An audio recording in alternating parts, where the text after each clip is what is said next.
Hello gamers and welcome back to another buff breakdown. It's been a while since I've had the pleasure of saying that, I think. Probably like at least 2 months or something.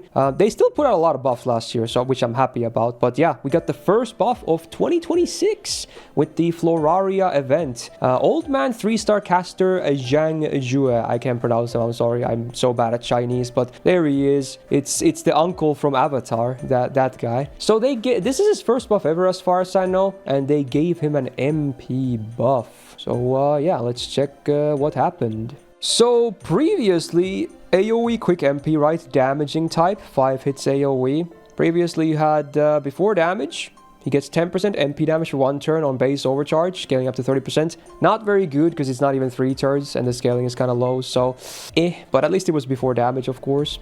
Then we have a thingy, so we have a lot of checks. So if there is a forest field, enemies get minus 20% quick res down for 3 turns.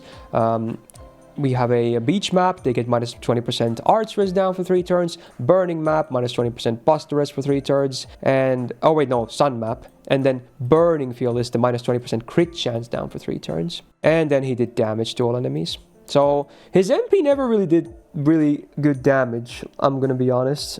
It was mostly like, hey, you can apply all these debuffs. If you landed, like, is it the 3rd skill? Yes, okay. So his 3rd skill had an 80% chance for each of these 4 maps to activate individually. So you could get, like, the 3 first things and then miss the burning field. Or you could get, like, one of them and miss all the other 3. It's all RNG. I believe his bond CE does help with this, right? Yeah, so the bond seam does make them guaranteed by giving him 20% buff success rate up and then some party MP damage, but ideally you'd rather have a different fix, right? So this was still RNG, okay? So if you landed everything, not bad. That's a lot of useful debuffs. His own MP damage though, kind of whatever burger. But let's see what they did with this new MP buff. So everything that I just listed remains the same. Yeah, everything.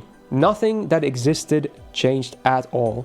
We just have 2 new things. First of all, the standard damage upgrade, so it just does more damage because of that. But also, they added super effective against the lawful alignment enemies to the MP now. It's a flat 150%, no scaling, but that's interesting. And then the other new line is that the party, including himself, now gets 20% crit damage for 3 turns. So it's not all debuff focus now, it's now a bit more buff focused as well.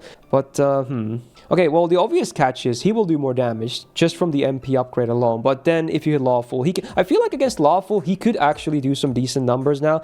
But the problem is, this is the opposite of, because I just finished covering Flower Unc. He had a really good super effective and evil, because, you know, best case scenario for casters is assassin, right? And most assassins are evil. I haven't checked, but I want to say most assassins, or berserkers for that matter, are probably not lawful alignment. I'm sure they exist, of course, everything does, but they're probably not very common among those 2 classes, which are his best cases for damaging people. So, unfortunately for him, it's a bit misaligned, I want to say. But, you know, still damage upgrade. And the crit damage one is interesting. His MP can generate some stars too. Especially if you land that quick res down first, and then you hit that AoE quick on top. So, But I don't know, I feel like it doesn't really do anything, does it? He wasn't used before.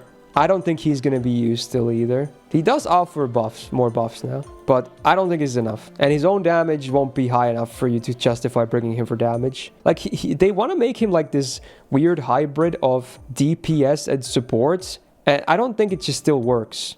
Yes, he can do both things, but I don't think either of them are significant enough or consistent enough, because again, you can still whiff those maps, to justify bringing him. They should have just made those maps guaranteed. Maybe that's the next buff. You shouldn't have a need to bring the Bond C. Although, since the Bond C does have that effect, I have a feeling they will never make the maps guaranteed, because otherwise that Bond C just kind of becomes pointless, almost. So it's a bit unfortunate. They kind of shot themselves in the foot by putting the fix into the Bond C. It's a buff though. It's nice that he got a buff, because again, it's his first buff ever, and he never really was that used to begin with, but I don't know, maybe just a budget AoE option, that's it. And even then, you probably have way better options. 15 lawful assassins. Honestly, that's way more than I thought. Still not, like, amazing, but that is actually more than I thought. I don't really have a tier list with me right now, because chances are we might be redoing them at some point. anyway. And yeah, for people asking about those, a lot of people have been asking me about those in the comments as well. I haven't locked in the plans yet, but I will say this: you will probably see tier lists this year as well. The format might change a little bit, because otherwise they're gonna be like 8 hours long. They'll still be long, don't worry.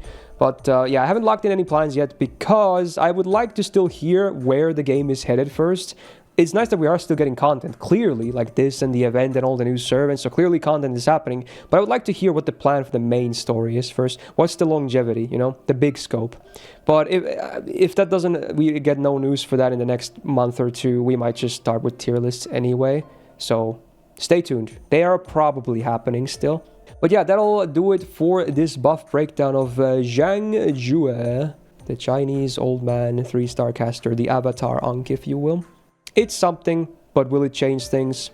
Probably not. But there you go. If you enjoyed this video, do be solid and press the thumbs up button on it. Of course, it really helps out. And do subscribe not to miss out on future videos. This is probably the last video of the day, probably like the 4th video already. But I will not sadly cover Flora today. I know that might be disappointing to some people, but that's already a lot of stuff I have to work for this entire... I'm going to be working the entire day, basically. You will most likely see the video for Flora next week. I know it's going to take a while, but it will happen. I will not skip on her. Definitely not. So you might have to wait a bit, but you will definitely still see Flora's first impression. But yeah, hopefully you enjoyed the videos today. There you go. Shout out to my patrons on the screen right now. And otherwise, hey, have a great rest of your day.